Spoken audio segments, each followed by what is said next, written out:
In 1966, a car rolled through NASCAR inspection that appeared completely legal, completely ordinary, and completely harmless. Its fuel tank was the correct size. Its lines were routed where they were supposed to be. Its paperwork checked out.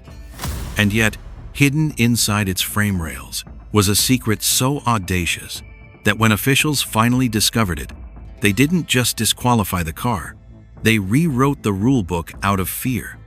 This is the true story of Smokey Yunick'S secret fuel tank, a loophole so perfectly executed that it exposed just how fragile NASCAR's rules really were. Smokey Yunick'S black and gold Chevrolet didn't win races by being faster in the traditional sense. It won by thinking differently. While rivals chased horsepower, Smokey chased physics, geometry, and human assumptions. His car carried more fuel than NASCAR allowed, not by adding a bigger tank, but by turning the car itself into the tank. When inspectors demanded he remove the fuel cell and the engine kept running, NASCAR realized they weren't dealing with a cheater. They were dealing with a man who had outgrown their rulebook. What followed wasn't just a disqualification, it was panic, because Smokey hadn't broken a single written rule. He had followed them so precisely that he revealed their limits. This wasn't innovation for speed alone, it was innovation as warfare. And the secret fuel tank wasn't just a trick, it was a statement. One that forced NASCAR to confront an uncomfortable truth that the sport wasn't prepared for geniuses who refused to play dumb. This is the shocking truth behind Smokey Yunick'S secret fuel tank. Not the myth, not the punchline, but the real engineering, the real confrontation, and the moment NASCAR realized it could no longer control the man who understood its rules better than anyone alive. Smokey Yunick turned the key after NASCAR removed the fuel tank. The engine fired instantly. No hesitation, no stumble, just a clean, mechanical roar echoing through the garage.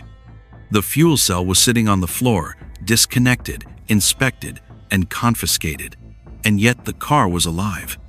NASCAR officials froze. Clipboards stopped moving.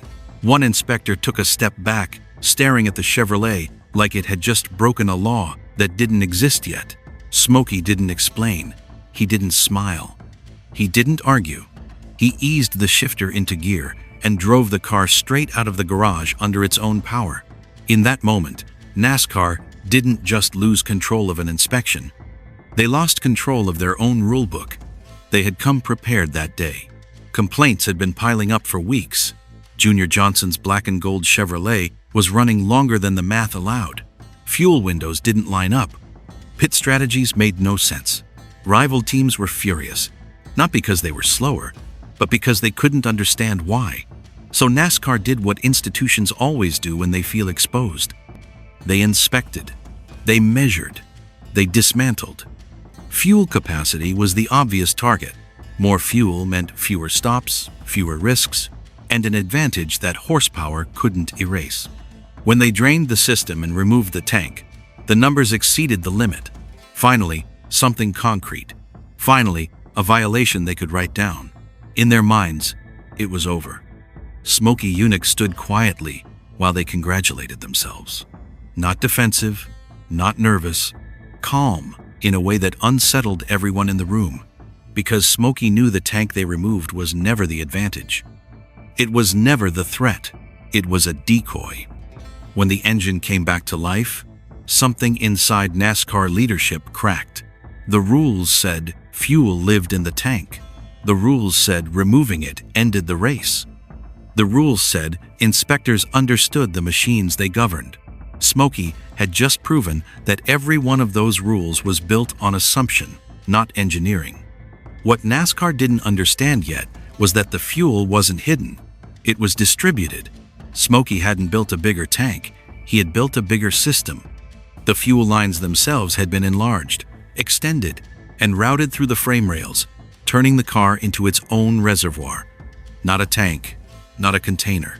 Plumbing, legal, measurable, completely outside the language of the rulebook. The tank was theater. The real fuel lived inside the car's bones. Smokey hadn't broken a rule. He had followed them so precisely that he exposed how shallow they were. This wasn't a loophole found by accident.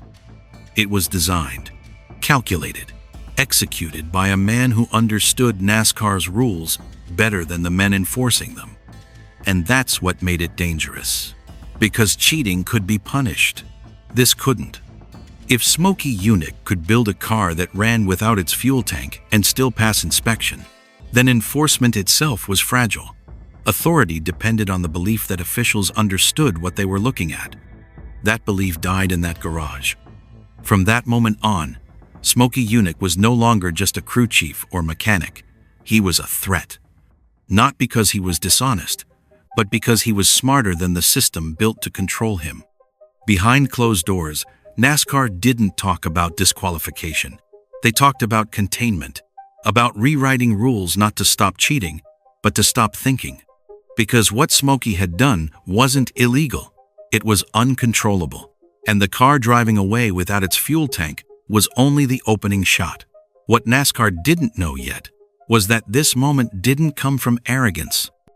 It came from years of obsession, from a man who had never respected boundaries unless they were enforced by physics. And to understand how Smokey Yunick reached the point where a car could run without its fuel tank, you have to go back to the man himself, long before NASCAR realized it had invited the wrong genius into its house. Smokey Yunick did not stumble into that moment by accident. Long before NASCAR inspectors stood speechless in a garage, Smokey had been preparing for a war he knew was coming. He didn't trust rules. He didn't respect assumptions. And he had spent his entire life learning how machines behaved when pushed past what authority figures believed was possible. Smokey came from a generation shaped by survival, not compliance. He flew combat missions in World War II, where systems failed, plans collapsed, and men died when engineers got comfortable. That experience never left him. When he returned home and turned his attention to engines, he treated them the same way he treated aircraft in combat. Everything was stress-tested. Everything was questioned. Anything taken for granted was a liability. By the time Smokey entered NASCAR in earnest, he already believed the rulebook was flawed. Not because it was corrupt, but because it was written by administrators, not engineers. The rules describe parts, not systems. Components, not interactions. They assumed that if you controlled the visible pieces, you controlled the outcome. Smokey knew better. In his Daytona Beach shop, nothing was sacred. Fuel systems weren't containers. They were networks. Flow mattered more than volume. Pressure mattered more than shape. And distance mattered just as much as capacity. Smokey understood something most teams never considered. Fuel didn't care where it lived, only how it moved. NASCAR's rule specified the size of the fuel tank. It said nothing meaningful about the total volume of fuel between the tank and the engine. That silence wasn't accidental. It was ignorance. No one imagined a crew chief would exploit plumbing itself as storage. No one imagined a car could legally carry more fuel without ever increasing tank size. Smokey imagined it immediately. The idea was brutally simple and terrifyingly effective. Increase the diameter of the fuel lines. Extend their length. Route them through the frame rails, along the chassis, beneath the floor. Add volume everywhere the rules didn't forbid it. Fuel lines weren't tanks. They were lines. And lines, according to NASCAR, were invisible. It shouldn't have worked. Longer lines risked pressure loss. Larger diameters risked inconsistent delivery. Extra fuel carried outside the tank created fire hazards and balance problems. Any mistake could cost a race or a life. But Smokey wasn't guessing. He tested obsessively. He calculated flow rates, heat expansion, vibration stress. He treated the system like a living organism, not a collection of parts. Where other teams chased horsepower, Smokey chased endurance. Fewer pit stops meant fewer chances for mistakes, fewer chances for rivals to recover. Strategy became invisible. While competitors fought on track, Smokey won before the green flag ever dropped. And NASCAR never saw it coming because they weren't looking for intelligence. They were looking for violations. The Chevrolet itself became a weapon of misdirection. Everything inspectors expected to see was exactly where it should be. The tank passed visual inspection. The fittings appeared standard. The car complied because compliance was part of the trap. The system only revealed itself when someone made the mistake of assuming they understood it. Inside NASCAR, suspicion began to grow, but it wasn't unified. Some officials believed Smokey was cheating.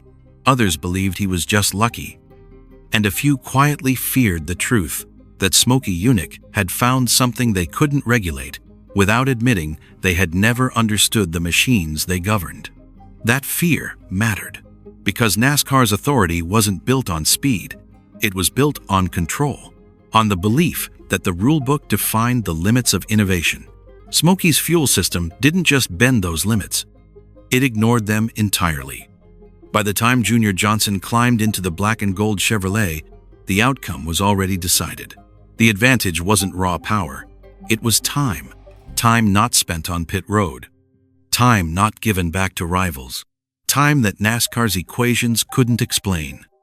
And as races passed and the pattern became impossible to ignore, Smokey understood something critical. He wasn't just winning races. He was exposing a flaw in the entire structure of NASCAR enforcement. And once an institution realizes it doesn't understand the thing it controls, panic always follows. Because if Smokey Yunick could turn plumbing into a fuel tank, what else could be turned into a weapon? NASCAR was about to find out. NASCAR did not respond publicly at first. They responded quietly, behind closed doors, the way institutions always do when they realize they've been embarrassed by intelligence rather than broken rules. Meetings were called. Data was reviewed. Lap charts, fuel windows, pit cycles, all of it laid out on tables where executives tried to convince themselves that this was coincidence, not control. It didn't work. The numbers were wrong, always wrong. Junior Johnson's Chevrolet stayed out longer than physics said it should. Rivals pitted. Smokey's car didn't. When it finally did, the stop was calm, unhurried, surgical. No desperation, no scrambling. The kind of confidence that only comes when the outcome has already been engineered. So NASCAR escalated. Inspectors were instructed to stop looking for violations and start looking for intent. Fuel systems were photographed. Lines were traced by hand. Chassis rails were tapped and measured. Components that had never mattered before suddenly became suspicious. If Smokey had hidden fuel, they would find it. If he hadn't, they would redefine what hidden meant. But every inspection ended the same way. Everything checked out. No illegal tanks. No unapproved containers. Nothing that violated the wording of the rulebook. The Chevrolet complied because compliance was the design. That compliance terrified them, because the more they inspected, the clearer it became that Smokey hadn't outsmarted one rule. He had outgrown the entire philosophy of how NASCAR regulated cars. The rules were written to stop obvious cheating, not intelligent subversion. And Smokey's system lived entirely in that blind spot. Rival teams were no longer just angry, they were desperate. Complaints turned into threats. Sponsors began asking uncomfortable questions. How could a sanctioned sport allow this? Why were some teams playing by rules that others clearly understood better? If NASCAR couldn't guarantee parity, what exactly were they selling? Inside the garages, the whispers grew darker. Mechanics crawled under Smokey's car at night, hoping to glimpse something they could copy or expose. Engineers studied photographs until their eyes hurt. Some believed the stories were exaggerated. Others knew better. They had watched the car drive away without a fuel tank. At the next major inspection, NASCAR came armed with authority. They demanded disassembly beyond standard procedure. Lines were disconnected. Measurements were taken down to fractions that had never mattered before. The goal was no longer understanding. It was containment.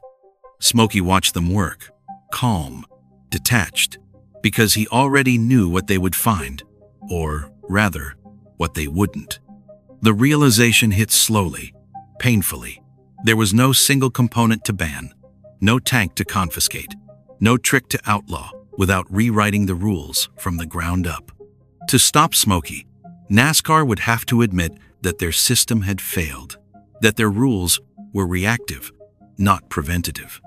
That admission was unacceptable.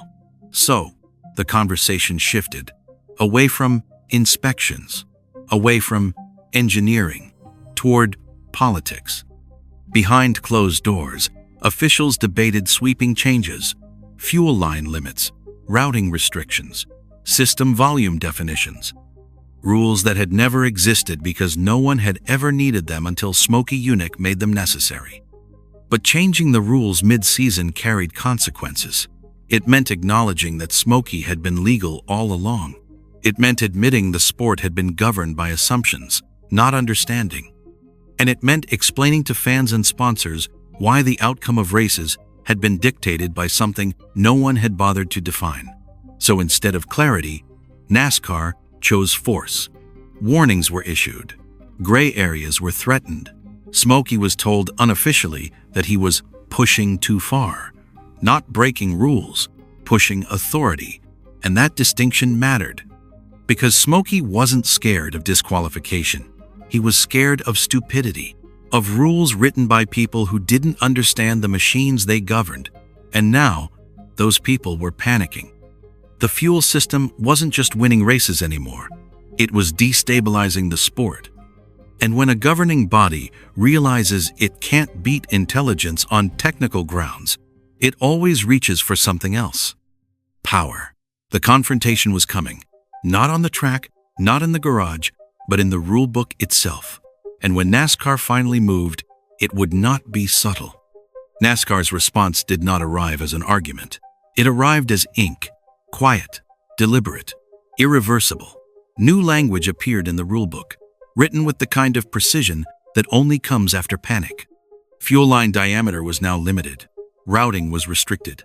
Total system volume was defined for the first time, not because safety demanded it, not because fans asked for it, but because one man had proven that NASCAR did not actually control the machines it sanctioned. Officially, these changes were framed as clarifications. Privately, those close to the program admitted they were defensive measures. The rules were no longer about fairness. They were about containment. Smokey Yunick had forced NASCAR to legislate intelligence out of the sport. The secret fuel tank was never publicly acknowledged the way it should have been. There was no press conference, no admission of error, no explanation of how a car had been allowed to run without its fuel cell. The story was allowed to drift into rumor, softened into a punchline, reduced to folklore, because admitting the truth would have meant admitting that NASCAR had been out-engineered in its own house. Smokey understood exactly what was happening. He didn't fight the rule changes. He didn't appeal. He didn't beg. He simply moved on. Because for him, the point had already been made. He had proven that the rulebook was reactive, that innovation would always outrun authority, and that enforcement without understanding was nothing more than theater. The fallout was subtle, but permanent. NASCAR inspections became more invasive. Creativity narrowed. The gray areas that once allowed radical thinking were fenced off one by one. What followed was safer, cleaner, more predictable, and undeniably less dangerous to those in charge. But something else was lost. The kind of engineering that treated the car as a complete system. The kind of thinking that asked not what is allowed, but what is possible. Smokey Yunick represented a generation that believed rules were starting points, not boundaries. After him, the sport moved toward compliance over curiosity. Today, the story of the secret fuel tank survives mostly as legend, a funny anecdote, a rebellious footnote, rarely as what it actually was, a moment when NASCAR was forced to admit that brilliance was harder to police than dishonesty. Because Smokey Yunick didn't cheat. He didn't hide fuel. He didn't lie to inspectors. He followed the rules so precisely that he revealed how incomplete they were. And when confronted with that truth, NASCAR chose not to learn from it. They erased it. So the uncomfortable question remains. Decades later, buried beneath rewritten rulebooks and sanitized history, was Smokey Yunick dangerous because he broke the rules? or because he proved they were never enough. Inspectors were shaking, clipboards in hand, flashlights under chassis, rulers in trembling fingers. They had seen anomalies before, clever tricks, bending of parts, disguised horsepower. But nothing like this. Nothing that obeyed every rule, yet rendered all rules meaningless. Every measurement confirmed the impossible. The car followed the letter of the law, and yet every competitor, every calculation, every plan was nullified the instant Junior Johnson took the wheel. Rival teams lost more than races, they lost confidence. Strategies that had been calculated for weeks became meaningless. Pit windows, fuel stops, tire wear, all irrelevant. Every spreadsheet, every chalkboard, every painstakingly drawn lap chart was reduced to speculation, worthless against a system no one could fully understand. Mechanics whispered in garages, swearing under grease-stained hands. Engineers studied photos late into the night, their eyes raw from tracing lines that weren't supposed to exist. And somewhere inside, they all realized the same thing. NASCAR didn't just fail to control this car, they had never understood it. The leadership panicked quietly, behind closed doors. Fuel lines were scrutinized, tank volumes were recalculated, chassis rails were measured in fractions of an inch. Officials debated, argued, and rewrote every possible definition to contain what had escaped them. Every change was defensive, not preventive. Every restriction, a monument to fear. And every step only confirmed one truth. The system they had built to enforce fairness was fragile, pathetic, almost, against a single mind armed with obsession and calculation. Rival teams threatened lawsuits, sponsors muttered about fairness, and even the sport's public face began to falter. The authority that had seemed absolute just weeks before now trembled under its own inadequacy. Mechanics who had once respected the inspectors now pitied them. Engineers who had worshipped mathematics now questioned assumptions they had never dared to challenge. NASCAR had entered a war with a man who knew the rules better than they knew enforcement, and for once, the regulators were losing. The Chevrolet became a ghost in the garage. Inspectors saw it everywhere: the pit lane, the dyno, the photographs pinned to walls. Every corner of the shop seemed to hum with its absence. Teams that had once thought strategy and planning were king now wondered if they were playing a game they could never win. And the most terrifying part? Smokey Yunick didn't need to be present to dominate. His fingerprints were on every line, every system, every seemingly mundane component. The genius had engineered a car that could win silently, legally, invisibly, and leave chaos in its wake. Rumors began to circulate among the crews. Some said they had seen smoke trailing from hidden lines. Others swore they noticed subtle weight shifts, almost imperceptible. Every observation confirmed the fear.